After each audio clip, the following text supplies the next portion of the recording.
You should always be trying to do the right thing. That's the whole point of it. Just the application of a skill shouldn't stop trying to achieve it.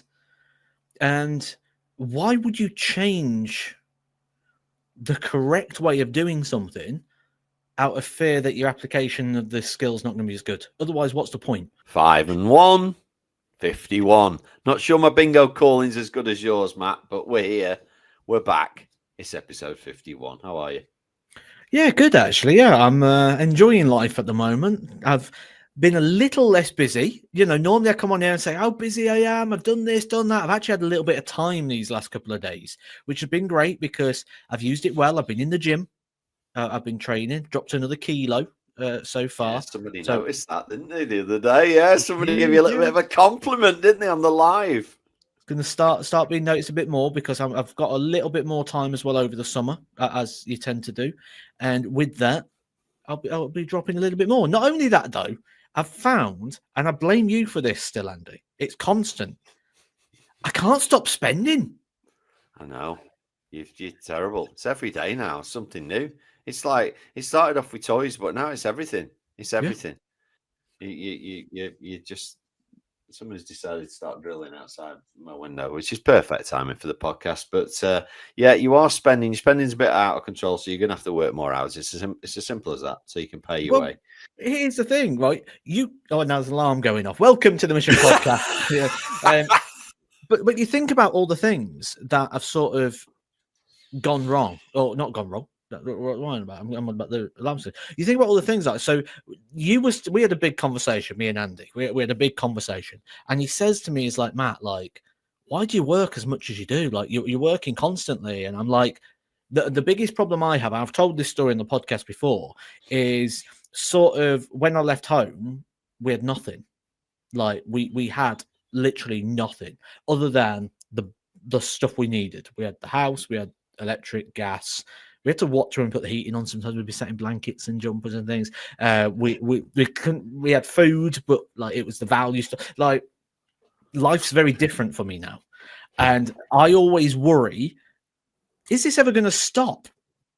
What if and Andy's like, Matt, like just look at the guarantees you've got, look at the contracts you've got, look at the things you've got in place. Where do you think that's going to stop? You're covered for years. And then I'm like, do you know what? You're actually right. And then I'm like, well, I do work a lot, so do you know what? I'm going to start. And then once I've started, I can't stop. So I bought you've probably gone from one extreme to the other. Graded Hasbro figure a week ago. Then I bought 5 Sega Mega Drive games. That was 130 quid because I was out in town and I went to CEX and they had 5 games. I need those. I'll have those. How much is that? 130 quid. Need those. Yeah. I need those Sega Mega Drive. I'm not going to play them. They're just going to sit on the shelf. And they have to be in mint condition. They have to have the pull tabs. They have to have the manuals, all that sort of thing. So I've got that sorted. Then I'm sat here in my chair in the office and I'm like, do you know what? My chair's slowly going down now. So I need a new chair. But I don't just need any chair. Now it's a 8-point massaging chair, so it's going to be massaging me in 8 different places. It's got neon lights and things, so it's an ambience chair. Oh, so we can't wait to see that next week, Matt. You're sat here going like that. Like, what on earth's going on? He's having a massage while we're doing the podcast. Anyway, welcome everybody. Special hello to those that joined us in the live, which was fantastic. First one of those we've ever done. That was wonderful. And feels like we should kick off really with the what happened last week, the match play. Did you enjoy it? What was your highlights?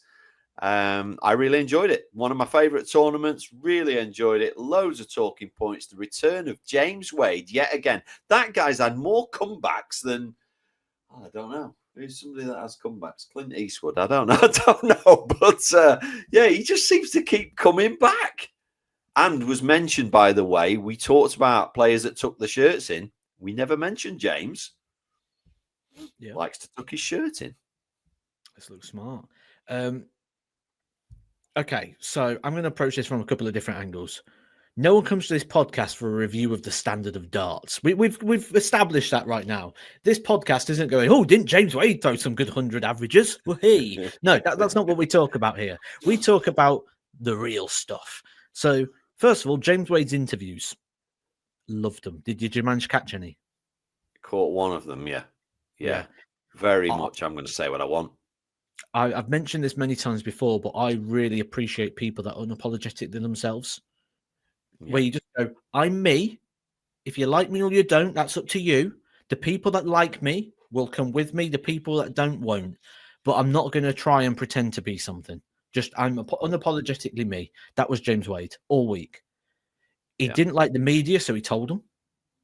Yeah. Mugged them off quite a lot. And you know what, right? I'm going to call the media out as well. Because some of them are absolutely useless. They was there because they was fans of darts who have either set up a darts page or a YouTube channel or something and are completely out of their depth. Like, we talk about this when we review things. We have to review everything about what we're doing, what other people are doing to see where they're in the marketplace. And there's so many people that don't stay in their lane, who try to be something they're not. And there was people that the one that really stood out for me is someone asked Josh Rock something after the quarterfinals. And they said a load of stuff to him, and then they stopped. And I was like, where's the question here? There is no question. And Josh, just being the professional that he was, just picked it up and was like, well, if we go back to the seventh leg, and he started just giving an answer, but he never asked a question. Now, if I was there, I think I'd have gone James Wade on him. I'd have been like, so what are you asking me? Yeah, where's your question? Yeah, what's the question? Like, there was no question. He just said what he thought. He just gave an opinion on something. Guess what, mate? We're not here to listen to you. We want to listen to Josh Rock. We don't want to hear what you think about the game. No. No. Yeah. No, you're right. James' interview is very, very good. More of that would be appreciated, I think. Definite highlights for me was James doing well, but we don't have to jump in the sea, Matt. We got away with it. Absolutely. Those regulars to the podcast will know that in January we said if one of the Lukes doesn't win the match play, we're jumping in the sea and we'll video it. It was looking a bit dicey on several occasions. Humphries goes out first game. Oh, brilliant. Right, we're down to Littler now, who then proceeds to try and lose every round. He goes 5-0 down or 7-2 down. We're like, what's he doing? What is he doing? It almost felt like, is this a ploy now? Does he need to be 5 behind to get himself going? I couldn't work it out. I mean, I had some fun with that. Slow starter. I had some fun with that. So straight away, because we said Luke will win it. So I'm like, well, I've got Luke Woodhouse as well. Yeah, then he goes out. And then I'm like, is Martin Lukeman in there? It's like, come on, we need more Lukes. More Lukes. But yeah, he did as well, didn't he? And do you know what? So you mentioned the live last night, Tuesday, by the way, for those who are listening on Sunday. Bit of a time warp there for you. We did a live on Monday, just having a bit of a phone in. Great to get some of you guys on. Would like to do something like that again. Very well received. It was asked in there, does Luke Littler go on and win every single tournament so far? And just because I know you guys are going to remember this, I'm going to say this now. I'm going to remind you guys on here. If Luke Littler wins every single tournament from now, including the World Championships, I will once again jump in the sea. But I will do it in bra and pants. That's how confident I am. I'll tell you what. Do you know what's interesting? You wouldn't have said that back in Phil Taylor's days. No. And I think Luke Littler might be better. So that's such a brave thing to say. I mean, look, I think he'll win the Grand Slam. I think he'll win the Worlds. But the dodgy ones are like the Players, the European, because they're short format. And he's not Grand the best Prix short as well. format. Grand Prix, double star, always brings up a weird winner that. No disrespect to Mike Dedeker, Mission Zone, who was phenomenal last year. Chizzy's been in the final. It's almost like you look at the best double hitters in the world and think they'll do well, and they never do. Right, so I've got my Mission notepad here. Oh, very nice. This is my notes from the World Match Play. So when I've been doing my live streams, I've been doing my notes. You mentioned there about him being better than Phil Taylor. What was Luke's average or tournament average? Was 105, wasn't it? I think so, yeah. So that puts him in the top 5 of all time for tournament averages. However, until then, there was all Phil Taylor, the top 5, and of which Phil Taylor, despite the fact we're saying Luke Littler's potentially better, Phil Taylor has 4 averages better than Phil Taylor in 2001, 2009, 2013, and 2010. 2010, he won the tournament averaging 106.31. Now, but we that are is on. We're basing that on Phil Taylor's 25 years in the sport. We've only got 18 months of Luke Littler. But we're basing that as well on substandard equipment, where now the equipment's a lot better. The trebles are bigger. It's a known fact. The trebles are bigger because the wires are smaller. There's less reducers and bounce outs because there's no staples. So would that 106.31 in 2010 actually be more like 107, 108? Yeah, it's a question we can never answer, isn't it? We go through it a lot. I was a massive Bristow fan. The wires were massive then. The equipment was terrible. The wires were massive. The room was smoky. I mean, it's like, and he's averaging 98 in the Worlds. To me that could be the equivalent of what they're doing now. We'll never ever know. We can talk about that till we're blue in the face. I'm lucky enough to have lived through those 3 eras of the Bristow, the Taylor, and now the Lukes. We'll call it the Lukes for now. I don't think it's the Littler era just yet. It's the Lukes era, isn't it? So what we'll do, I've got my notes here.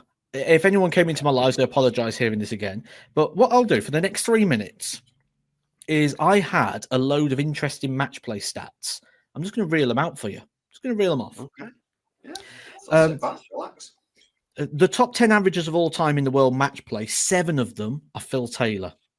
The top 4 are all Phil Taylor. Only Michael Van Gerwen, Adrian Lewis, and Peter Wright are in the top 10 list that are not Phil Taylor. James Wade is the 5th player to hit the most 100-plus averages on the match play stage. This is a player apparently doesn't hit many 180s, 100-plus averages. The longest ever game was 40 legs. That is the 2018 World Final. The 5 highest averages until then was Phil Taylor. Luke Littler now on that list. In 1998 and 1999, the World Match Play had no sponsor until Stan James stepped in the year 2000. Phil Taylor has only lost 8 matches on the World Match Play stage in the history of the event. Wow. There have been 9 darters, of which Phil Taylor's hit 2. Everybody else who's hit 1 has only hit 1. In the winners' enclosure, nations only represented by 5. USA in the first year, Larry Butler. The Netherlands, England, Scotland, and Belgium are the only nations to hold host of the World Match Play Trophy. Wade appeared in the most World Match Play finals, only behind Phil Taylor. And there are 4 players who have appeared in more than 2 World Match Play finals: Taylor, Wade, Priestley, and Michael Van Gerwen.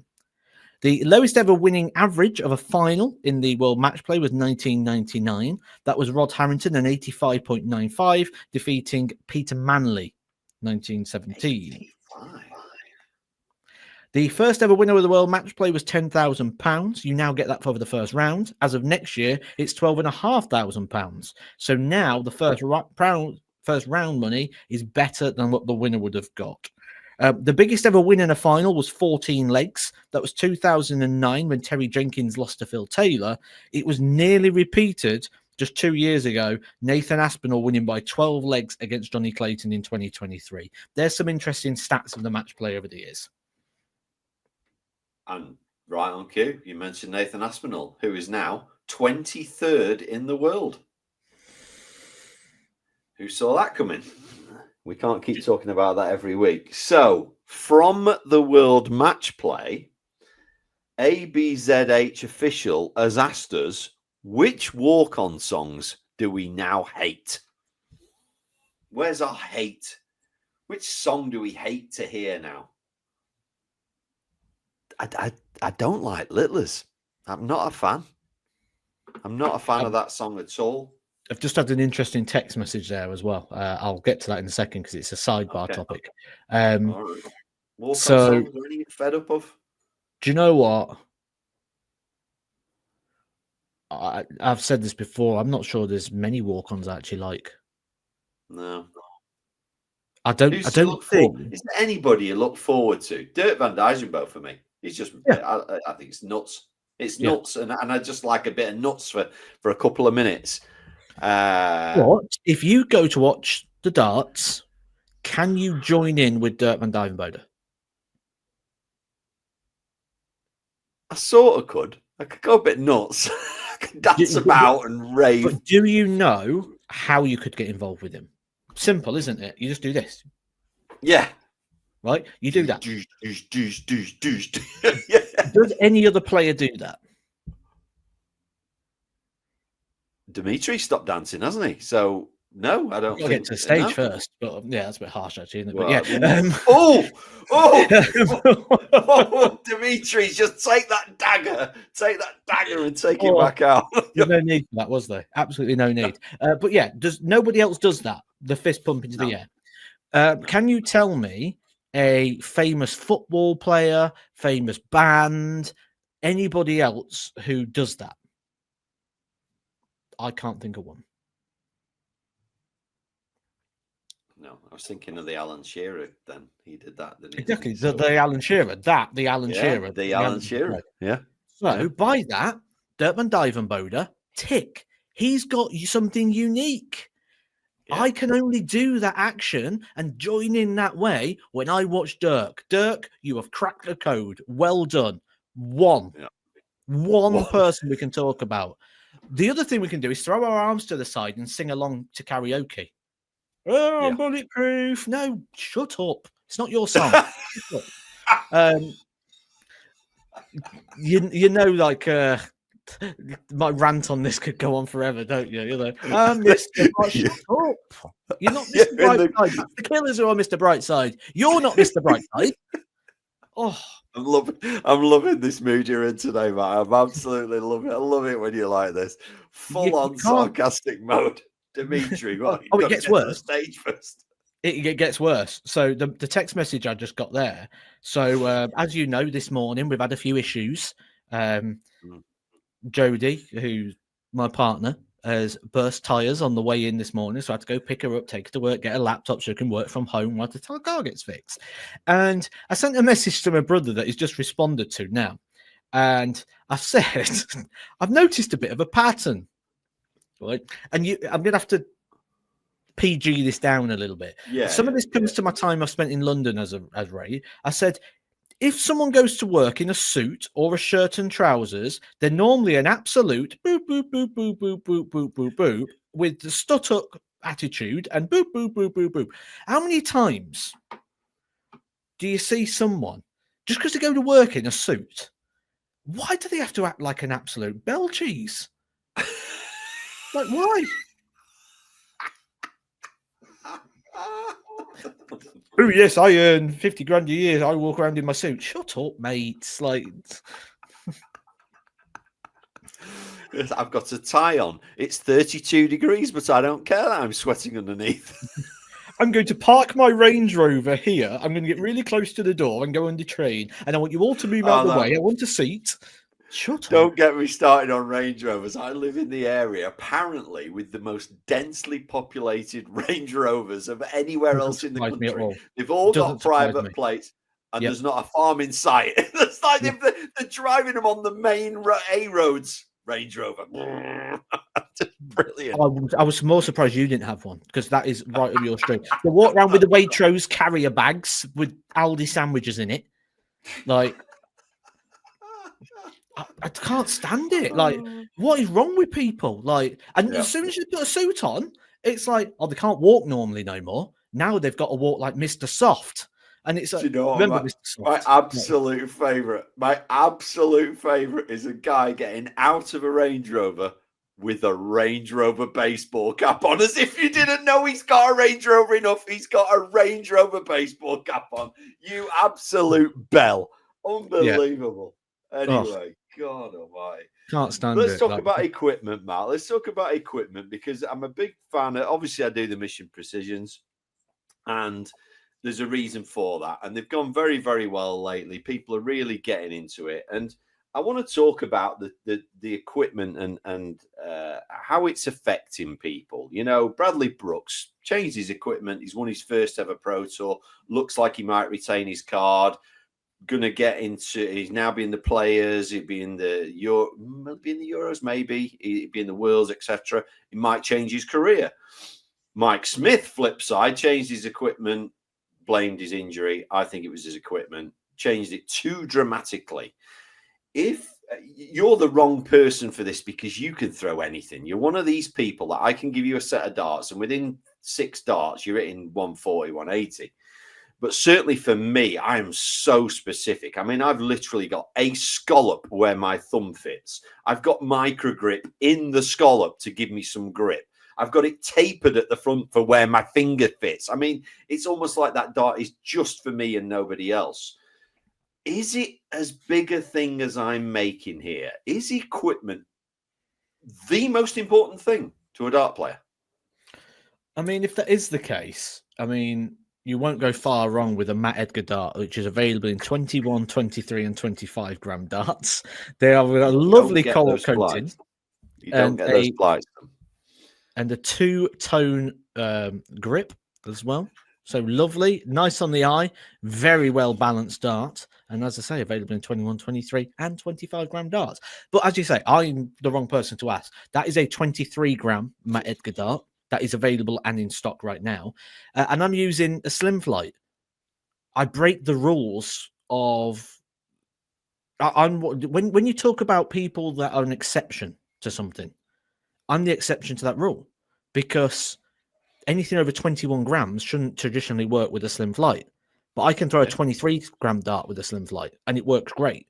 So there's always exceptions to every sort of rule. But before we get into the equipment, I mean, like I say, I can't add too much to that. But what I can add to, and I'm going to say this now, and this is going to sound harsh, so stick with me before you jump in the comment section. Bradley Brooks won the most irrelevant Pro Tour in the world. See, that's the reaction I expect to get. That's the reaction I expect to get. Now, when you hear me out, you'll understand why. And that reaction of, oh, God, I can't believe you just said that, will be, I never even thought of it that way before. So Bradley Brooks is a new tour card holder who won his tour card in January. That Pro Tour win was the one before the match play. So to qualifying for the match play next year, that will come off before next year's match play starts. So the match play qualifying criteria starts today in Hildesheim. So that one won't count. It's too late in the calendar for him to really make a statement for the World Grand Prix. So it's not going to get him in anything extra. All it's going to do is get him in the Worlds and the Players' Championships, which he was likely to get in anyway. So he's gained by winning that Pro Tour, because where it's positioned in the calendar, it is going to help him in no way, shape, or form get any progression in his career to qualifying for more major tournaments. And is that wrong? No, I think that's right. It's just with things, you'll sometimes find that you just fall by the wayside of the ruling of it. And no, it's right. The match play runs 1 year to 1 year. It used to run, like let's say before, didn't it? Like January to, and it was like just a few months ago. And let's be fair, right. he could have already had some ranking money sat there, and he just needed a bit more to get in the match play, and that would have got him in. But or if he had his card last year, if he had a card last year, then he would have had from now until December. It's just bad luck. The system's correct in that sense. It's just been unfortunate for Bradley Brooks, and it makes it not in regards to his career, but in regards to his short-term progress of qualifying and making progress in appearing in more majors. It makes it the most irrelevant title win that he could have possibly had. If he would have won it today, he'd be top of the match play order of merit. He'd be probably not in the Grand Prix, but he'd be working towards next year's match play. And it's just the timing. Bradley. Yeah. Well done with your new darts. I commentated on that Pro Tour, and I commentated on 3 of Bradley Brooks's games that day. And I have to say, he was so exceptional that day that you couldn't. I was drawn to him. He was incredible. I was mightily impressed. Matt, it's down to his new equipment. They're not his old equipment used to slap the board, and they used to end up on the floor. You'd have 1 out of every 3 throws, a dart on the floor, and now they're going in properly. And this is why precision fittings are so bloody important. Get the right darts. Talking of which, you've got a photo. I've just sent it you. Guy turned up for a precision fitting yesterday. If you want to, if you're coming for a fitting and you want to impress me, turn up like Tian did yesterday. Matt, can you chuck that picture on screen? No, I ain't loaded it in. Brilliant. Thanks for that. I thought you just sent it. You just sent it me. You didn't say I've got to load it on the screen. Can you load it on the screen, please? A guy yesterday turned up for a precision fitting. He's a fan of the channel. Oh, there you go. Thanks, Matt. His name's Tian, and he turned up in a Blackpool football top. Oh, I'll tell you what, if you want to impress me, that's the way to do it. A fellow seasider like me, I don't get to go anymore these days, but you'll all remember when Mr. Holloway was when we were in the Premier League and Mr. Holloway was the manager. That's all I know about football. That was exciting. So thank you for that. A big rant from me this week. Our equipment. Phil Taylor changed his, and he seemed to have done all right since he changed his. You know, he was pretty good. One or two things did Mr. Taylor. So I think it's more important than what you think. And here's the thing, Matt, and I've done this with you. The bit that surprises people the most is when you change the stem and the flight setup and what it actually does. Because they kind of think, oh, I've got the dart. These are the darts I've always wanted. And I like blue, so I'll get them blue flights there. They'll do. You know, let's get them. What are they? The 490s, the K-Flex, whatever it is. Yep, they'll do for me. Not realizing that back part is as important as the front part. As we've shown with you, our viewers noticed you're using wing slim. That's an unusual flight, Matt, but it's damn well working for you. You're hitting more 180s than ever. Oh, I'm unreal at the minute. I like if I translate what I'm doing on this practice board into games, I'm back in the winner's enclosure. No When's doubt. the modus coming up? We're excited. When is it? October. That's not far away now. We're in August in a couple of days. August, September. It's like 8 weeks away or something. Yeah. Exciting. Exciting. What I will say as well is Bradley Brooks, Phil Taylor, those sort of Stephen Bunting, these players, when you want to argue or debate with what someone's telling you, which if you are going to do, I don't know why you watch the content anyway. So, I mean, no one in the podcast is going to be these people. But if you want to debate the advice of which been given to you, look at the people that have. So the thing I hate, and we spoke about this many times before, the thing I hate the most is when people use an accolade to excuse a problem. Did Bradley Brooks go, I'm a PDC tour card holder, I don't need to change? Did Stephen Bunting go, I'm BDO world champion, I played in the Premier League, I don't need to change? Did Phil Taylor go, I'm the greatest player of all time, I don't need to change? Just because you've won stuff doesn't mean you're maximizing your potential. Two different conversations. Am I successful? Yes. Could I do better? Probably. Two different conversations.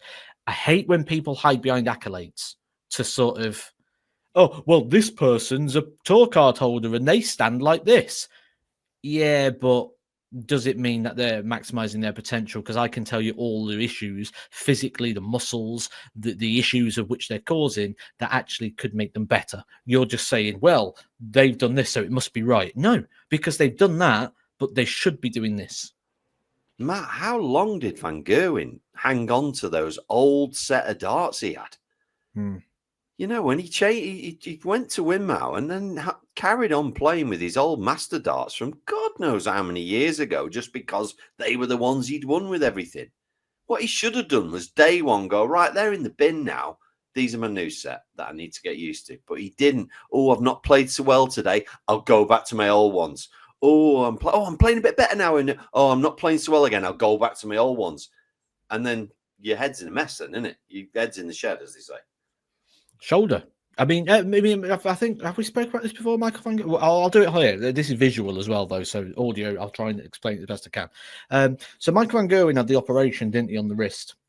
And since then, the dart in the hand sits down rather than up. Now, Gerwen Price will hold the dart with the point down, but when he pulls the arm back, it doesn't stay down. He turns the wrist so it opens up. The palm will open, the wrist will open up, so he can throw and come over the top of the action.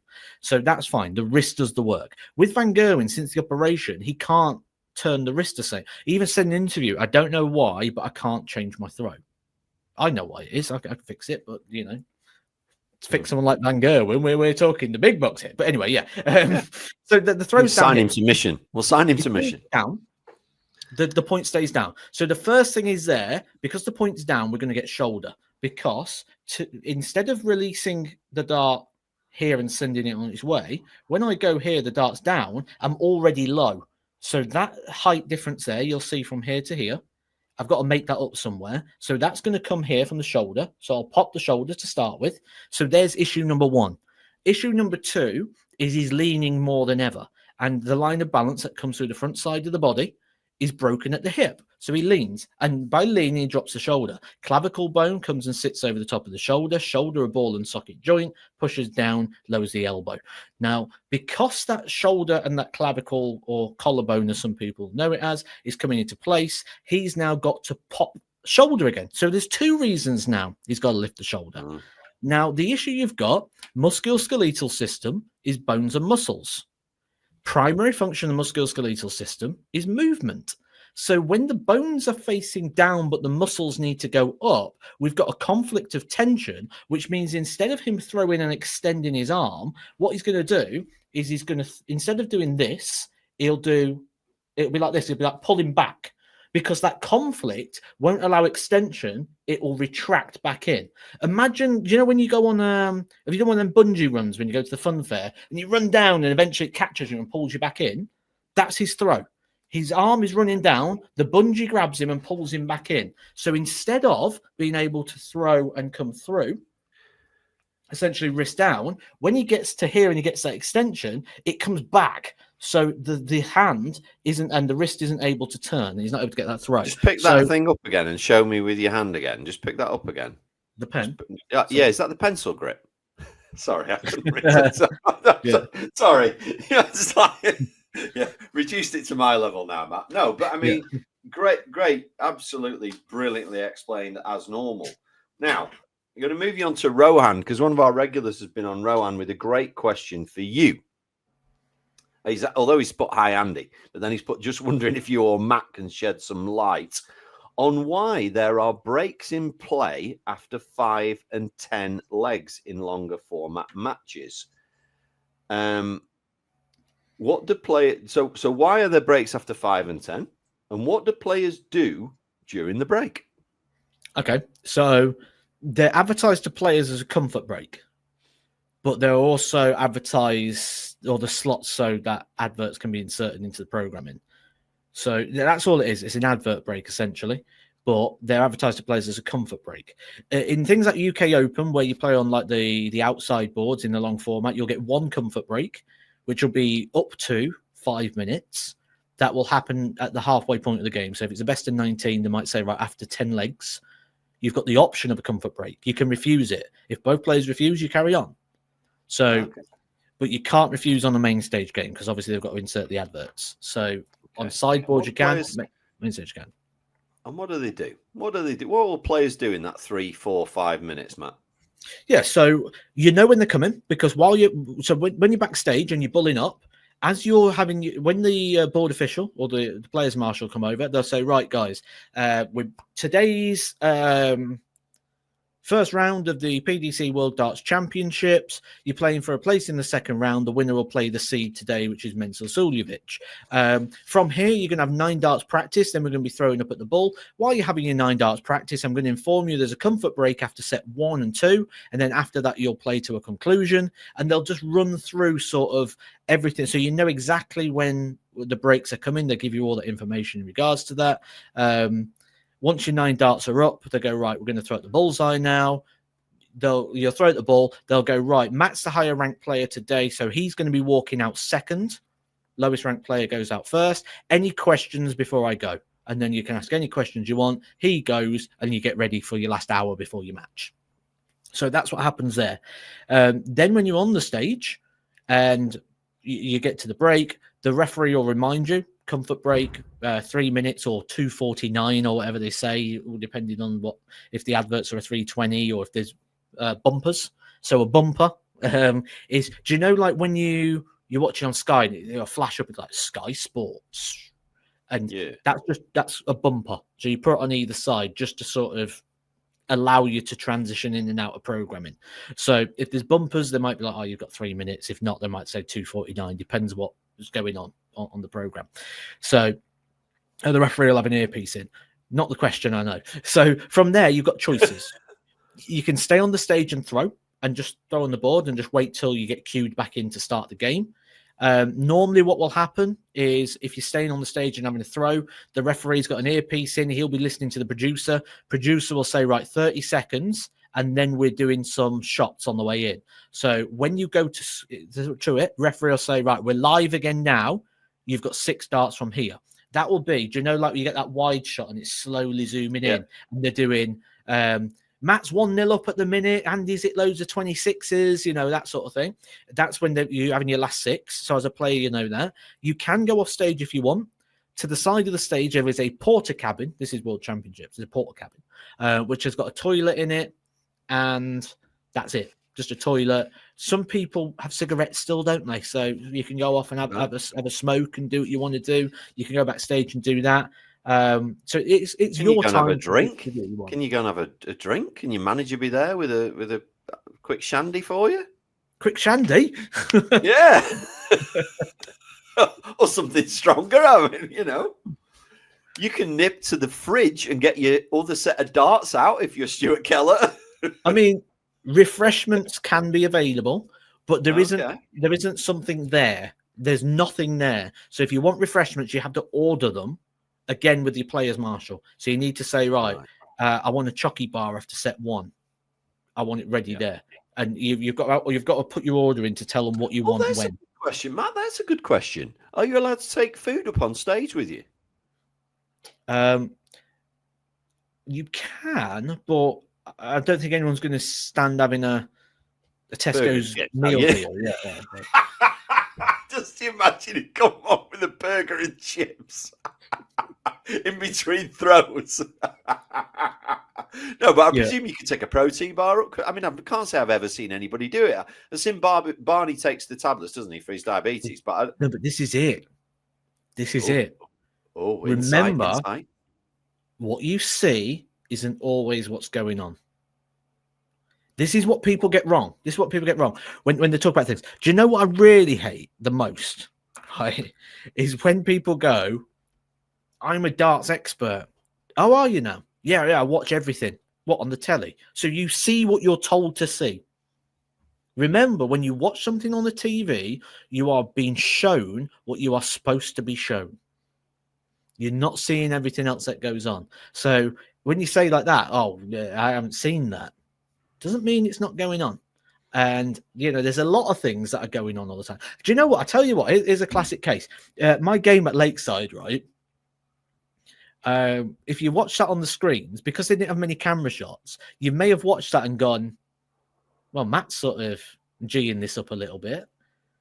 But he sort of G'd it up for the first 4 or 5 legs. I was just sort of like, right, you want to go some? I'll give it a bit of hoorah. I like a bit of hoorah. And actually, it looked, when you watch the game back, it's like it looks like he did nothing. Like, it's like, why is Matt reacting like that? So yeah, sometimes things go on that you don't always see. Oh yeah, all the time, all the time. I'd say what surprises me, what doesn't seem to happen, is when a player goes off at a break. Do you know what I'd have ready? I'd have a new shirt, put a nice fresh shirt on for the next, and they don't seem to do that, which I think is weird. Why would you not want to just put a nice fresh shirt on? Remember, right? So the director, so it just in a small production like the Super Series, for example, the director is sat there and he's got his hands out all the time like this, right? 10 buttons. Actually, I think it's 14 there. And at any moment, he just has to go, boom, boom. And it changes to what you say. So if something's going on that you're not really supposed to be seeing, they just go, doop, crowd. It's one, the hands are over the buttons all the time. shot, 1, 2, do. All those switches, all those flicks. So they can show you things. They can paint a story. They can change the story. I would love to see somebody just change the shirt on stage. Just go, whoa, and put a fresh shirt on. Whilst eating a cheeseburger and chips at the side, changes his shirt, and then has a piece of velvet cake. It's just like, I just need some cake. That'd be great. I feel like you want me to get back on the stage again now. Oh, there's Matt eating. Yeah, because you're going to change it. I had a little game here for you when we were talking about your molded flights before, and I forgot to do it. So I'm going to do it really quick now. I've got 5 mission players. I want you to tell me, do they use molded or folded? Okay. Are you ready? Yeah. Number 1, Richie Edhouse. Molded. Correct. Number 2, Wessel Nyman. Folded. No, he uses elf lights. Right. Molded. Cam Crabtree. He's folded. Correct. Oscar Lakuziak. I think he was folded. I can't remember. Yep. Alan Suter. I think he was folded, but recently changed to molded.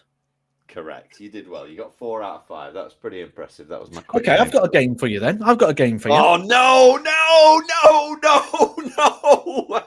Speaking of mission players. Oh, here we go. I'm going to show you some darts of mission players, and you've got to tell me who they belong to. Ready? Cool. Matthew Edgar. Yeah, they are. They're the Matt Edgar darts. 23 and 25. But what weight are they? What do they look like to you? 23. 23. Okay, correct. Okay, let me get another dart. Hang on a minute. Okay, whose darts are these? Matthew Edgar's. What weight? 21. No, they're 23 again. I just took the flight out. Oh, God, but they are available in 21 and 25. Yeah, they are. Willie Dines one's been on. He says, I can't remember if you guys have mentioned this in the podcast, but could you give us the thoughts of the pros and cons of practicing on a standard board and practicing on a Champion's Choice board? Are you a fan or not? Makes sense, doesn't it? That's the thing. Yeah, if you was to ask the coach in me, I would say absolutely that makes sense. So why aren't more people doing it? I think most people don't like doing it because of the psychological aspect. People feel like they're maybe not playing as well. I don't think the technology has been as good in the boards because they've been very round wires. So I don't think the quality's been as good in them. But if you was to ask me to run it down and tell me a reason as to not use it, I'd find it very hard to put a constructive argument. Right, I'm going to give you a really constructive argument for once. Andy's going to jump on the case here. And again, it's going to be a golf analogy. A very famous golfer, Bryson DeChambeau, I think he's like number 2 or 3 in the world, multiple winner, has come out and said, when you're playing golf as an amateur, so like me, you should play off the ladies' tees, which you are allowed to do now, by the way, the front tees, because you will find the golf course much more easy. You'll make more birdies, more pars, and you'll have more positivity that your game's in a good place. And it got me thinking. I thought if you had a dartboard with bigger trebles, you'd hit more 180s, you'd hit more outshots. Would that breed the confidence for when you play on a normal size? Would you be like, oh yeah, I'm hitting 180s all the time? I'm like, or would it have a negative effect? I think negative. I think it would work positively if you didn't know the trebles was bigger. But I think if you was, what you'd notice is, well, actually, if I'm only in 60 ton, when I play on a normal one, I might not be hitting the tons. And you're only going to see performance drop when you play the game. And then you're going to be looking for the answer. Why is my performance dropping in a game? Because you're playing on a different board. I think if you only ever played on a Champion's Choice, I think it'd have benefits. But what you can't do is go, I'm going to have 20 minutes. I'm going to do, like if I put a Champion's Choice up here and I go, right, till October, all I'm going to play on is Champion's Choice, I think that would work well for me. But I think the issue is when you jump between boards. I'll do this for 20 minutes, I'll do it for half hour, then I'll go to the normal one. If you want to see the benefit of it, you have to commit to it and you have to practice on it all the time. And I think if you were hardcore, you might have seen us playing on one, Matt, with a certain fitting on the channel. You might have to go back a year or so, but that video will still be there. And you might see, I'm not going to say who, but you might see one of the three of us hitting a 180 on a Well, it's Daryl, it's in the thumbnail. Oh. So much for building it up. So much for building it up so people would go and search that out thinking it was me. And now you've just ruined it. They know what they're going to get from you. 26. 26. That never gets old. Does it? Never gets old. Doesn't. Harrison Lynn has very kindly sent us a message. Harrison Lynn 4753. He said he's 24 years old and he plays for a team on a Monday, but the majority of the team are over 50. He has constant arguments with them about outshots because they haven't got a clue. And so if he has 83 left and starts on treble 17, they don't understand what he's doing. He's going 17, so he can go 16 for the bull. If he's on 132, he's starting on the bullseye, etc., etc. But he keeps getting told, who do you think you are, Michael van Gerwen? He gets that people have their own way, but he's asking the question, should everybody of all standards be going the correct way or not? Over to you. Yeah. You should always be trying to do the right thing. That's the whole point of it. Just the application of a skill shouldn't stop trying to achieve it. And why would you change the correct way of doing something out of fear that your application of the skill is not going to be as good? Otherwise, what's the point? Like, do you get Sunday League footballers when they're 25 yards out and they see a shot on go, I'm not going to take that. David Beckham didn't do that, did he, when he was outside the box? He missed it the other week, kicked it over the bar. If he can't do it, what chance have I got? You don't. You go, here, have a bit of this sunshine, bong. And you have a go with it. Yeah. So I just don't understand the psychology with darts. Like, it is so backdated. Yeah. We've seen it in our latest TikTok. Great video. But there's so many people go, just stand how you feel comfortable. What? What? In what walk of life is just doing what feels comfortable correct? No. I always say the same because I'm sat in my chair. Look, I'm sat in my chair. Look, I'll turn side on. Look, I'm sat. Yeah. Is that correct? It's comfortable. Nope. Oh, it's most comfortable. I don't want to sit like this. It's not as comfortable to me. But I guarantee there'll be physios, chiros, experts out there who says, Matt, you really shouldn't be sat slouched like that. It's going to cause so much problem with the thoracic, etc., etc. And it's like, because there's a right way of doing something. One of my jobs when I was certainly towards the back end, because I became an expert trainer, I used to just do things like teach children how to walk. Because there was idiot parents out there who goes, oh, just walk how you want to walk. Don't let anyone tell you any different. No, because now what they can't do is they can't transfer to skills such as running. And if you can't walk properly and you can't balance, how am I going to get you to stand on one leg and kick a football? So you now can't integrate in with sort of PE, mainstream, because you can't even walk properly. So we used to literally just teach them to walk. To walk. But then if someone looks at them and go, well, what do you mean they can't walk? He's walking. Yeah, he's not walking correctly, so he's not using the right muscle engagement. He's not walking in a way that's productive to make him better at what we're trying to achieve. So yes, he is walking around, but it could be so much better.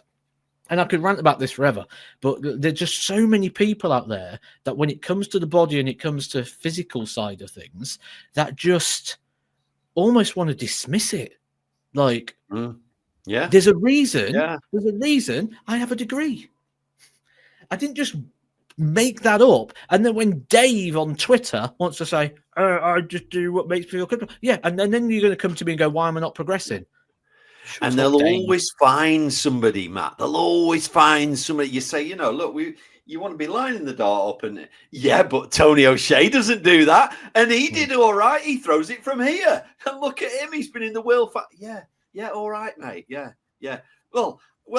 Dave down the pub, he's a county player. He doesn't stand like that. Yeah, all right. Yeah, okay. But maybe he could have been an international if he'd stood properly. It's like, but there's always a reason, isn't it? There's always a reason. They can always find somebody. Stephen Bunty's my favourite. Somebody stood in the way off to what you do, stood over there, mate. You're like 3 foot away. Well, Stephen Bunty stands like that, and he was a wheelchair. Oh, God, yeah, all right. He also used to say his 12-gram darts were the only darts he could throw, but now he's using 19-gram, and he's doing great. Well done, Stephen. You've changed things. Fantastic. Now, if you could just move left a little bit, we'd make everybody a bit happier. And while I'm on rants, it feels like a podcast of rants. I'm going to do 2 rants out here. Again, none of the people who come to watch our podcast because they've got common sense and brains that have got an attention span beyond 30-second videos. So they don't do these. But there's 2 arguments because whilst I was just having a little break there in between filming, I was just looking. And Paul Nicholson made a point about Michael Smith. It's in the paper today. And it was a very valid point, and it was correct. And straight away, people in the comments, what has he ever won? What does it matter what he's won? He said something that's right. Because he didn't win the World Championship, does that mean he's not correct? Like, he never won the World Championship. So what? He's still right. That is a can of Iron Brew. Yeah. Just that's because like I've saying, never worked for Iron like Brew, saying, I don't recognise it. Yeah, you say to somebody, 81 is treble 19 double 12, and they go, no, it's not. You haven't won the World Championship, Matt. You're not qualified to tell me that. I think it's treble 15 double 18, and I'm right. You're absolutely right. You can't say to Paul Nicholson, you cannot tell me a fact because he's better than you. What? And it's a fact, yeah, because he talked about him not qualifying for the match play, and it was like, well, he didn't qualify for the match play. So it doesn't matter what Paul Nicholson's won or not won. Michael Smith didn't qualify for the match play. And then they were like, was Paul there? Paul didn't even try to be there. There's a big difference between the two. Like, and here's the other one I hate, right? Here's the other one while we're on rant mode. Yeah, get it all out, Matt. Get it all out. Do you know, like, for example, like, let's say we was on this pod now and we had Glenn Durrant on here, and I started giving Glenn Durrant a load of abuse, and someone pops up and they go, Matt, you can't say that to Glenn because he's won more than you.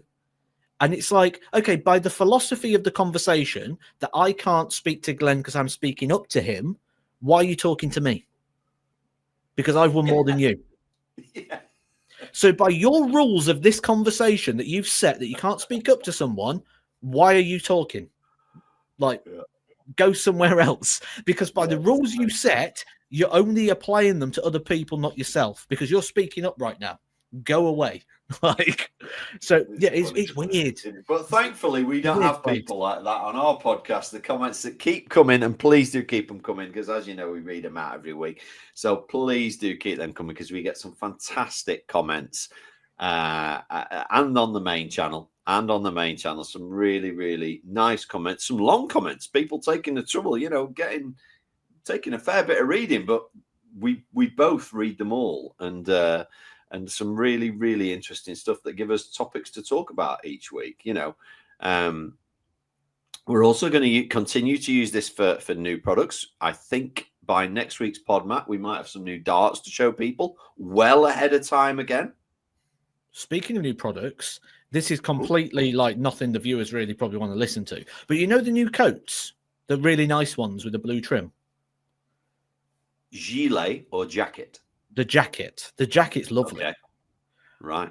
Do we by any chance have any medium at the moment? Because as I'm starting to drop a bit, I'm thinking by the time here we go. So I said, do you want your new clothing in medium or large? And you went, oh yeah, I've got to go. I'll go large. Go large. So we've sent it you all in large, and now you've lost weight. Just the coat, because the coat comes up a little bigger. Shall I demo one? Have I got mine handy? I think I might need the coat in. This is lovely, by the way, guys. The color of it. Like, I'd wear this like going to Tesco. Obviously not Waitrose. Don't go a Range Rover. But I haven't got the coat I haven't got the coat, Matt, but I have got the gilet. So I'll Extra pop large. the gilet on. Oh, definitely for me. We'll pop the gilet on. The colours are absolutely mint. Now imagine if I didn't have that red shirt on, but I had this shirt on underneath.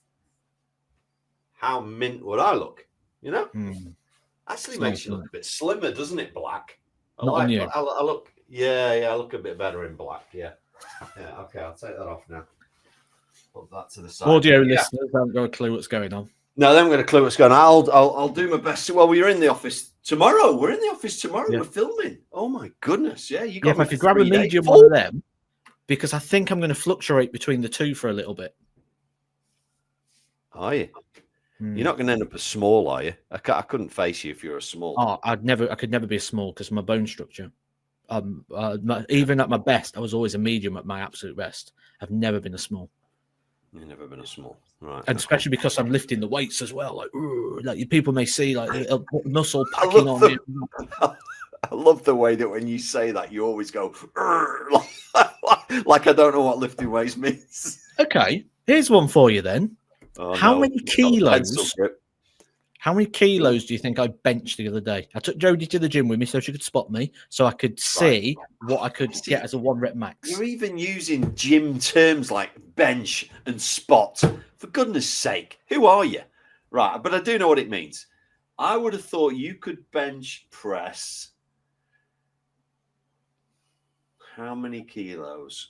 I reckon you could bench 50 kilos. Oh, God. It's nowhere near. Under? Am I under? No, a full set on 80. Really? 80? Full set on 80. And I got a 1 rep, nearly 2 on 105. Wow. Yeah. 105. Yeah, I'll video it next time I go with Jodie. I'll video it. What's that in stones? What's that in stones? How many kilos in it? Let me just do a quick convert. 2.2 pound, isn't it? 105 stones, 16 and a half. Right. So that means you have bench pressed above your head more than I weigh. So you lay flat and you press. Yeah. But you push. Yeah. I don't mean like that. Yeah. I know what a bench press is. Right. So you can bench press 1 or 2 reps more than I weigh. Yeah. That's pretty impressive. Yeah. I get my strength back really quick. So somebody going to come in the comments now going, I bench 250. You know, it's like there will be. To be fair, there's a lot of people like who don't believe that because like the weight is, and for someone of my size and my structure, you don't think I've got that sort of. No. But it's crazy. I'm going to see if I can find a video quickly actually while we're doing this. So coming next week, a picture of Matt holding Andy above his head. Can you imagine? That'd be great, wouldn't it? Right, let's see if we can get you to hold the fork. Because I reckon I've got for the. Oh yeah, here we go. So for the non-audio listeners, I can't get it in full screen. So here's me doing 107.5. Right.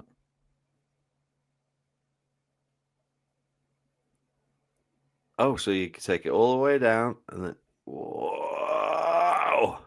That's 107.5. That's amazing. That's pretty impressive. Get in the comments, guys. Is it for somebody Matt's? How tall are you, Matt? You're 5'8", 5'8". About 5'8". 5'8". You know, you're not a massive build on you, are you? Is that get in the comments, guys? Is that impressive or not? I have no idea because I'm not. Clearly, I don't. I can't even find the gym, let alone go to the gym. So, that's good. That's a nice way to finish this week, Matt. Benching 107 kilos. That sounds amazing, guys. I don't know where the time's going again, but it has gone. Until next week, make sure you're subscribed. Audio listeners, make sure you're following the podcast. It's been a pleasure as always. I'm with Matt the rest of the week because we got lots of long form content coming soon to the main channel to film. We'll be doing that tomorrow, Matt. I'll see you then. Including Rate My Throw, which comes out on Monday, the 4th of August. Wow. Exciting. Catch you then.